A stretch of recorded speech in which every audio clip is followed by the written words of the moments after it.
시간에 우리 주제표와 우리 성령 캠페인 같이 하겠습니다. 성령의 능력으로 부흥하는 교회, 성령과 진리로 예배하겠습니다. 성령의 열매로 사랑하고 섬기겠습니다. 성령의 능력으로 복음을 전하겠습니다. 네. 묵상 말씀 갈라디아서 6장 8절 세 번 같이 하겠습니다. 자기의 육체를 위하여 심는 자는 육체로부터 썩어질 것을 거두고 성령을 위하여 심는 자는 성령으로부터 영생을 거두리라. 자기의 육체를 위하여 심는 자는 육체로부터 썩어질 것을 거두고 성령을 위하여 심는 자는 성령으로부터 영생을 거두리라.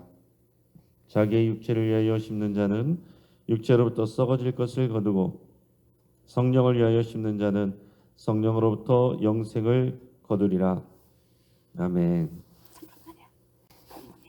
시간 하나님께서 우리에게 주시는 말씀은 여호수아서 10장 16절에서 28절까지의 말씀입니다.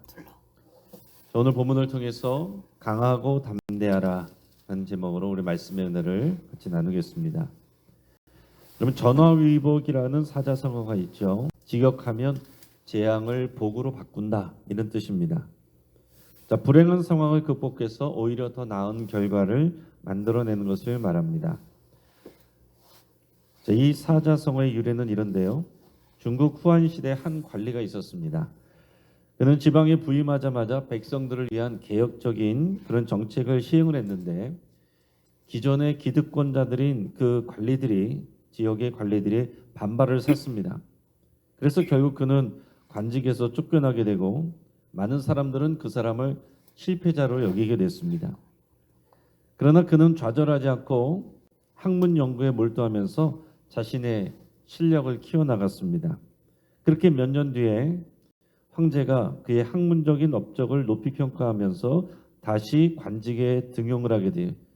그는 재임용된 다음에 더 나은 정책을 펼쳐서 신하들에게 큰 도움을, 또 백성들에게 큰 도움을 주게 되었고 나라 발전에도 기여하게 되었다 하는 얘기입니다. 그래서 이 관직에서 쫓겨난 일이 오히려 변하여 그에게 큰 성장의 기회가 됐고 나라와 백성들에게도 득이 됐습니다.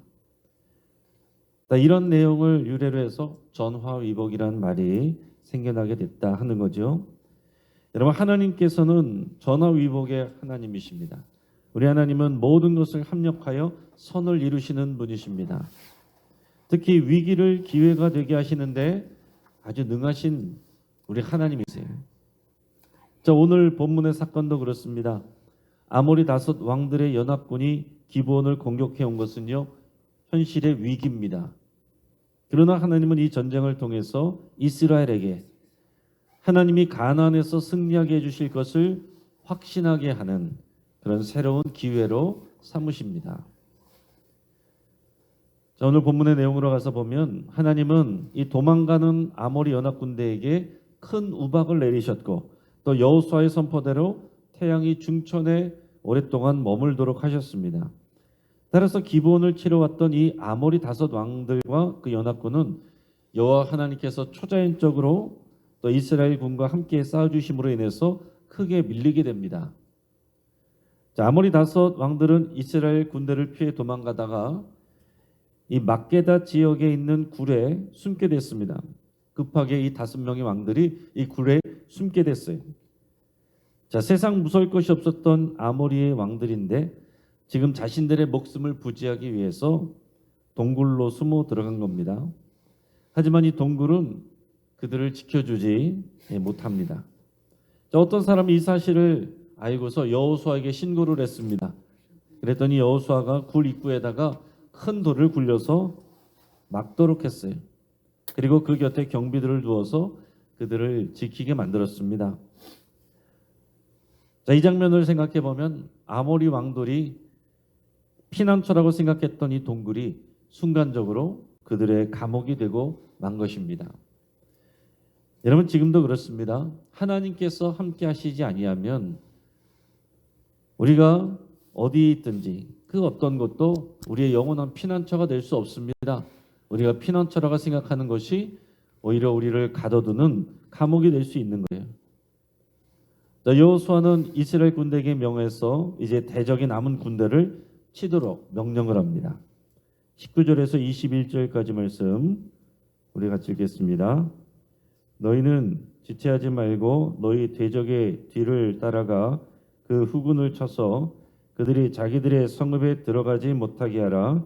너희 하나님 여호와께서 그들을 너희 손에 넘겨주셨느니라 하고 여호수아와 이스라엘 자손이 그들을 크게 살육하여 거의 멸하였고 그 남은 몇 사람은 견고한 성들로 들어간 거로 모든 백성이 평안히 막게다 진영으로 돌아와 여호수아에게 이르렀더니 혀를 놀려 이스라엘 자손을 대적하는 자가 없었더라. 아멘. 자, 여호수아는 자신의 군대에게 지체하지 말고 이 아모리 족속에 남아 있는 군대를 공격해야 된다라고 그랬습니다. 자, 지체하면 어떻게 되겠어요? 그 남은 군사들이 자기들의 성읍들로 도망을 갈 테고 그러면은 다시 군대를 모아가지고 와서 또 싸우게 될 겁니다. 자, 하나님이 기회를 주셨을 때 지체하지 말고 그 기회를 잡아야 되는 것입니다. 자, 하나님께서 기회를 주시고 하나님께서 도우셨는데 그때 어물쩡거리면 기회를 놓치게 되는 거예요. 그래서 여호수아는 군대에게 단호하게 명령을 하면서 너희 하나님 여호와께서 그들을 너희 손에 넘겨주셨느니라 이렇게 말하면서 독려를 했습니다. 이 말은 어떤 말이에요? 하나님께서 여호수아에게 해주셨던 말씀입니다. 그러니까 여호수아는 그냥 빈말로 하는 게 아니라 하나님께서 주신 말씀이 있기 때문에 그 말씀을 가지고 확신을 가지고 여호수아 군대에게 자신 있게 말할 수 있었던 겁니다. 자, 여호수아와 이스라엘 군대는 그래서 정말로 몇 사람 빼고는 아모리 족속의 남은 군대를 크게 살육하고 거의 멸하였습니다. 남은 소수의 몇 사람만 돌아갔다라고 그랬어요.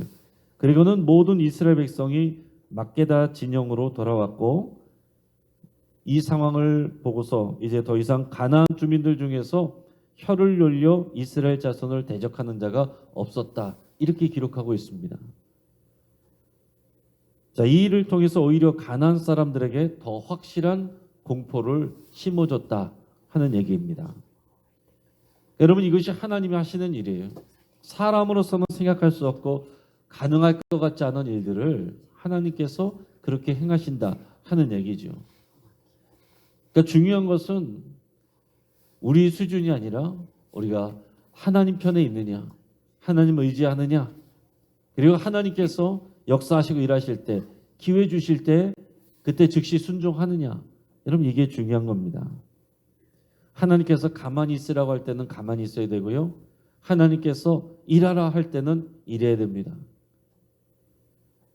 하나님께서 말하라 할 때는 말해야 되고 침묵하라 할 때는 침묵해야 돼요. 이것을 그대로 순종하는 사람은 하나님의 능력을 누리게 되는 것이고 이것을 거꾸로 하는 사람은 오히려 낭패를 보게 되는 겁니다. 자, 이후에 여호수아는 막게다 굴에서 아모리 다섯 왕을 이제 끌어내게 했습니다. 여기에 보면 예루살렘 왕, 헤브론 왕, 야르뭇 왕, 라게스 왕, 에글론 왕, 이 5명이 그들이 힘없이 끌려 나옵니다. 여호수아는 이스라엘 모든 사람들을 불러서 지켜보게 합니다. 그리고서는 자기와 함께했던 지휘관들을 명해서 너희는 가까이 와서 이 왕들의 목을 발로 밟으라 그랬습니다. 그래서 지휘관들이 그대로 행했어요. 자, 여러분, 이것은 이 고대 근동 지역의 전쟁터에서 전쟁의 승자가 패자에게 대한 확실한 승리를 선포하는 그런 방식이었습니다. 자, 이 모습을 모든 군대와 지휘관들이 다 보는 거예요. 이것을 보여줌으로 인해서 확실한 승리를 선포하는 겁니다. 그리고 동시에 앞으로 수행하게 될 이 전쟁에 대한 자신감과 확신을 심어주려고 하는 겁니다. 자, 눈으로 보는 거예요. 40년 전에는 그들의 부모 세대가 우리는 상대도 안 된다. 저들이 볼 때 우리는 메뚜기 같다 그랬는데 스스로 그렇게 두려움을 가졌는데 지금 이 시간에는 이제 여호수아가 그 가나안 왕들을 지휘관들에게 발로 밟게 함을 보여줌으로써 가나안 사람들은 두려움을 갖게 하고 하나님의 백성들에게는 담대함과 자신감을 갖게 하는 겁니다. 자, 신약 성경에 보면 예수님께서 예루살렘 성전에서 이 서기관들과 대제사장들 그들과 더불어서 논쟁을 하실 때 그 장면 중에 시편 110편 1절을 인용하는 내용이 나옵니다. 내가 내 원수를 내 발등상으로 삼을 때까지 내 우편에 앉아 있으라. 이 시편 말씀인데 그 말씀을 인용을 하십니다. 자, 이것은 메시아의 예언입니다.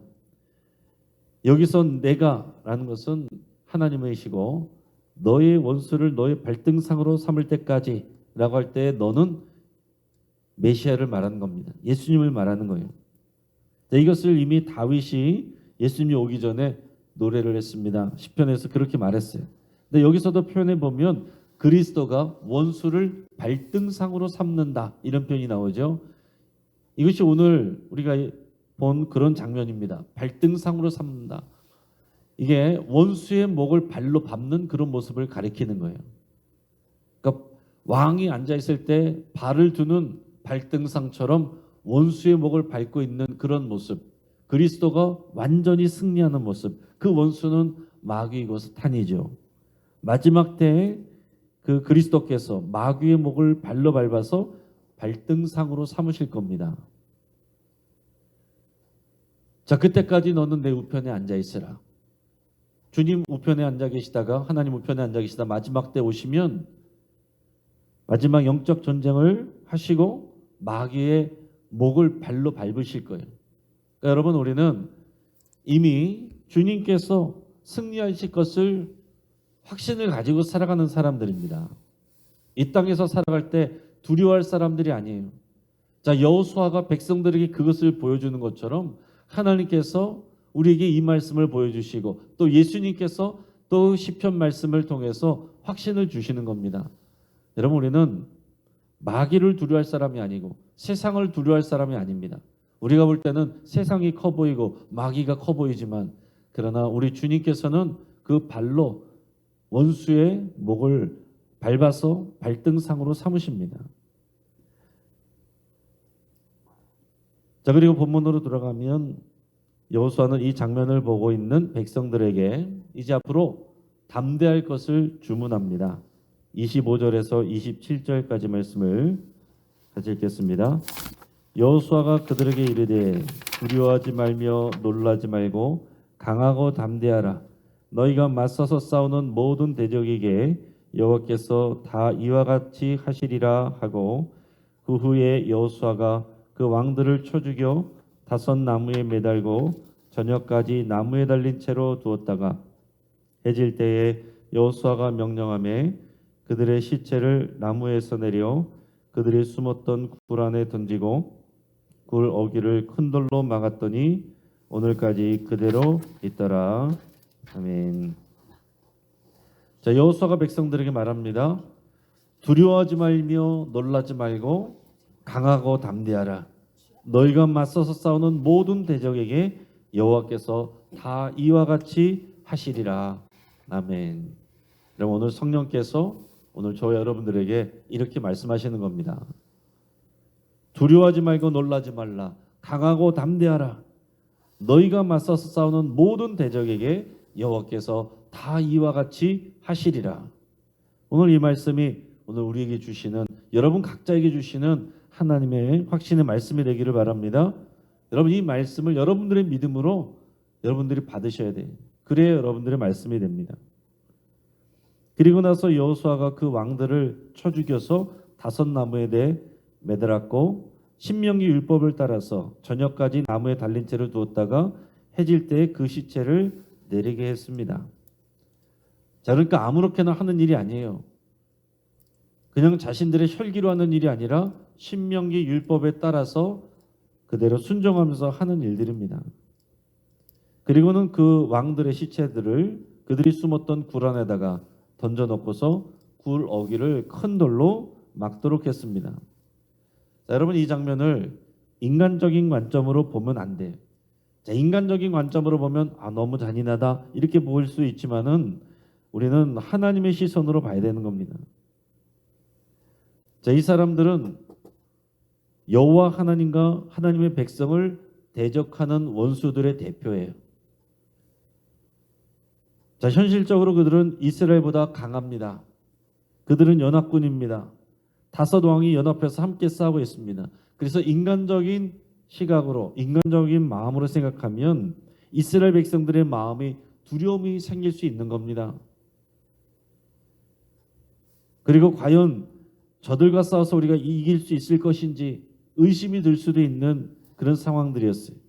게다가 앞으로 맞서서 싸워야 될 수많은 가나안 족속의 왕들과 그들의 군대들이 있는데 그들과의 전쟁에서 우리가 과연 이길 수 있을까? 끝까지 잘할 수 있을까? 이런 생각이 들 수 있고 두려움이 오고 염려가 올 수 있는데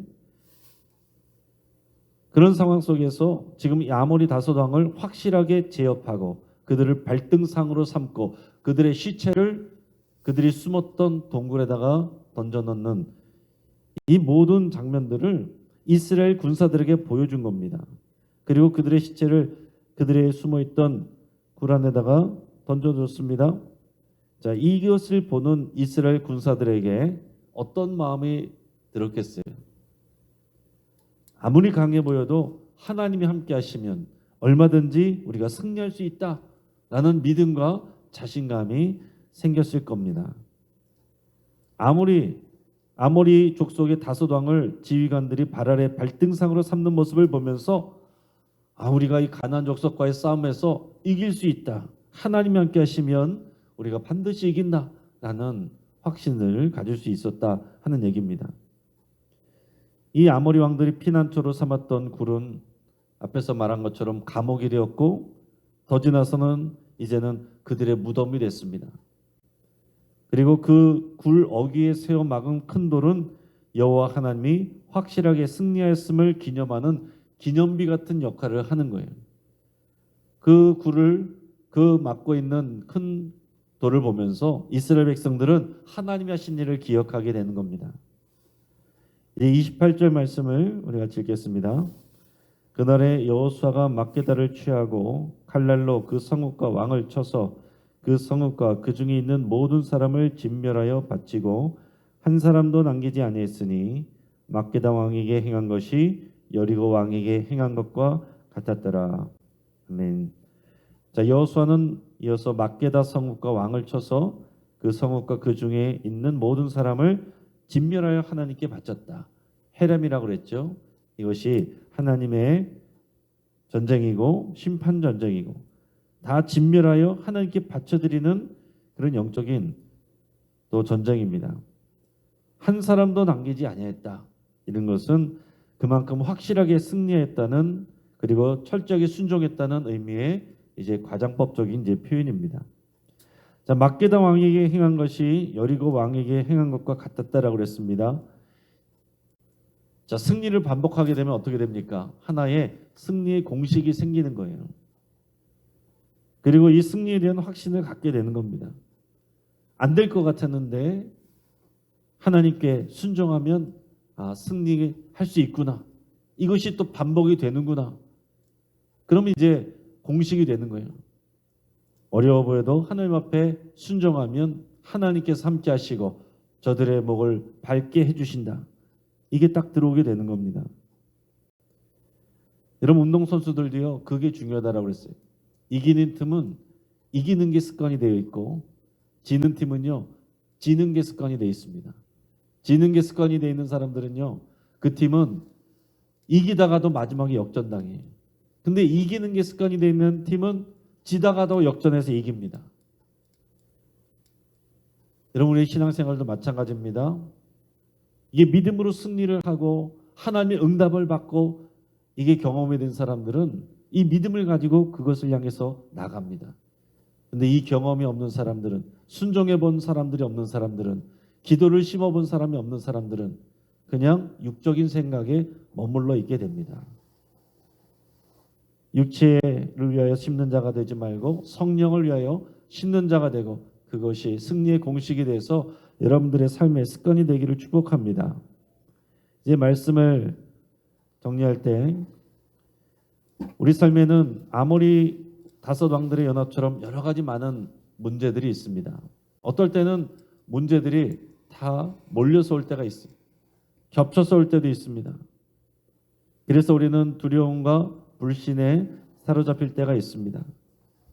그럴 때 여러분 머리를 굴리고 계산을 해볼수록 더 큰 불안감이 엄습해 오게 됩니다. 그럴 때는 생각하고 고민하는 것이 아니라 기도해야 돼요. 그게 우리의 습관이 되어야 됩니다. 어려움이 생길 때 기도하는 게 습관이 된 사람이 있고, 어려운 일이 올 때 생각을 하고 고민하면서 여기저기 알아보러 다니는 그게 습관이 되어 있는 사람들이 있습니다. 오늘 이 시간에 믿음으로 기도하는 자리에 나오신 여러분들은 오늘 이 믿음의 자리가 이 승리의 공식이 되고 여러분들의 습관이 된 줄을 믿습니다. 그럴 때마다 오늘 이 사건을 기억하시길 바랍니다. 또 마지막 때에 예수님께서 우리 마귀 원수의 목을 밟으시고 주의 발등상으로 삼으실 것을 여러분께서 마음에 확신하시길 바랍니다. 이 땅에서 오직 우리는 여호와 하나님을 경외하며 두려워할 줄 알아야 돼요. 그러면 세상이 작아 보입니다. 반대로 하나님을 두려워할 줄 모르고 만홀히 여기면 세상이 커 보이고 세상의 사람들이 강해 보입니다. 자, 우리가 당면한 문제보다 우리 여호와 하나님은 훨씬 더 크고 강한 분임을 잊지 말기를 바랍니다. 두려워하지 말며 놀라지 말고 강하고 담대하기를 주의 이름으로 축복합니다. 같이 한번 기도하겠습니다. 오늘 말씀을 붙잡고 기도할 때 위기를 기회로 만드시는 전화위복의 하나님을 찬양하고 또 신뢰하기로 여러분 결단할 수 있기 바랍니다. 또 우리 앞에 있는 모든 문제들이 주 앞에서는 다 작은 것이라고 선포할 수 있길 바랍니다. 우리 안에 있는 모든 염려와 두려움 다 버리고 강하고 담대할 수 있기를, 주 안에서 강하고 담대할 수 있기를 여러분 기도하시고 여러분 영혼에게 또 그렇게 선포하시길 바랍니다. 우리 환우들을 위해서 함께 기도하겠습니다. 어제 홍종화 집사님 유방암 수술 받았습니다. 이수키 A 집사님 어제 오른쪽 손가락 검지 또 절단되는 사고를 당해서 봉합 수술을 받았습니다. 우리 성규승 권사님 탈장 수술을 받고 입원 중에 있습니다. 또 구현임 권사님 귀 수술을 받았는데 이것이 암의 일종이어서 방사선 치료를 병원에서 얘기를 하고 있는데 또 위에서 함께 기대해 주시고, 또 변영순 권사님, 박명선 성도님, 우리 정수진 성도님 항암 치료 받고 있습니다. 여러분 위해서 같이 기대해 주시고 여러분들의 치유를 위해서 주변에 아프신 분들을 위해서 함께 기도하겠습니다. 지금 이 나라와 민족을 위해서 여러분 간절히 기도하시고 정말 우리가 기도해야 될 때입니다. 너무나도 혼란한 이 나라에 그러나 정의와 공의가 임하고 법 앞에서 모든 것이 진실되게 드러나기를 위해서 우리 함께 기도하겠습니다. 우리 이 시간 주여 한번 부르짖고 합심해서 함께